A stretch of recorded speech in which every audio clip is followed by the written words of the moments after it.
Swastiastu. Perkenalkan, nama saya Putu Puja Anandamurti Saraswati. Saya peserta dari Pesraman Prema Wijasanti, Kota Kendari. Saya kelas 5 SD. Saya akan menceritakan sebuah cerita yang berjudul Bambang Ekalawya Bakti kepada Residrona. Nah teman-teman, apakah kalian sudah tahu belum tentang cerita tersebut? Kalau ada yang belum tahu, yuk simak cerita dari saya. Ada sebuah kerajaan yang bernama Astinapura dengan Raja Destarasta. Di dalam kerajaan tersebut terdapat dua keluarga besar, yaitu keluarga Panca Pandawa dan keluarga 100 Korawa. Keluarga Panca Pandawa memiliki sifat yang baik hati, dermawan, taat, dan taat terhadap perintah.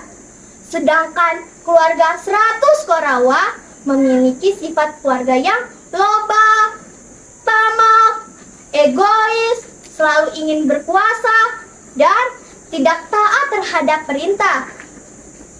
Sang Prabu mengajarkan ilmu perang dan memanah kepada putra-putranya, yaitu Pandawa dan Korawa. Saat sedang melakukan latihan memanah, Bambang Ekalawya datang dari kejauhan. Bambang Ekalawya tertarik dan berminat sekali untuk ikut latihan memanah. Kemudian Bambang Ekalawya pun datang untuk mengikuti latihan memanah bersama Pandawa dan Korawa. Oleh Residrona, Bambang Ekalawya ditolak karena ia bukan kaum bangsawan. Bambang Ekalawya bersedih karena ia bukan kaum bangsawan. Bambang Ekalawya pun pulang ke rumahnya. Sesampainya di rumah, Bambang Ekalawya mempunyai ide, yaitu membuat patung Residrona. Karena Bambang Ekalawya sangat mengagumi Residrona dalam keahlian dan kepandaiannya dalam memanah.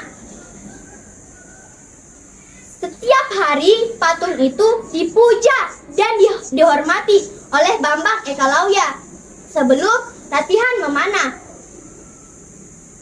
Karena keyakinannya dan tujuannya yang mulia, maka Bambang Ekalawya diberikan anugerah berupa kepandaian dalam memanah.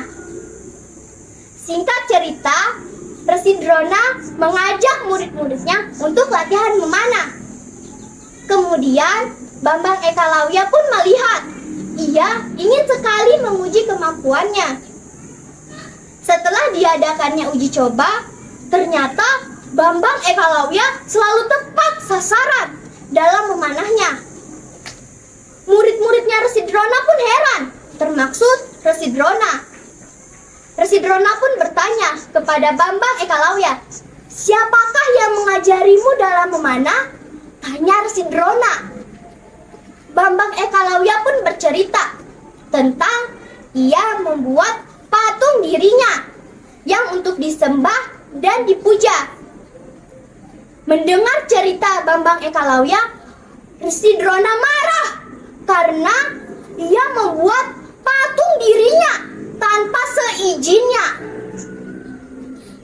Bambang Ekalawya pun dihukum dengan cara memotong ibu jari tangannya dengan tujuan agar tidak ada yang bisa mengalahkan murid-muridnya, termaksud Arjuna.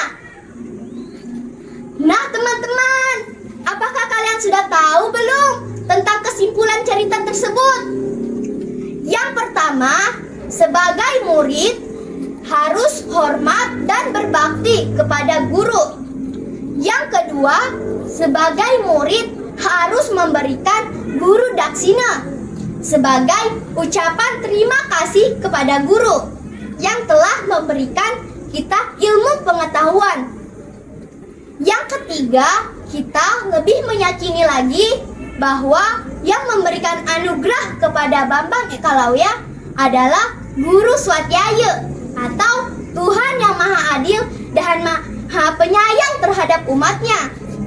Sekian cerita dari saya ucapkan Parama Santi, Om Santi Santi Santi Om.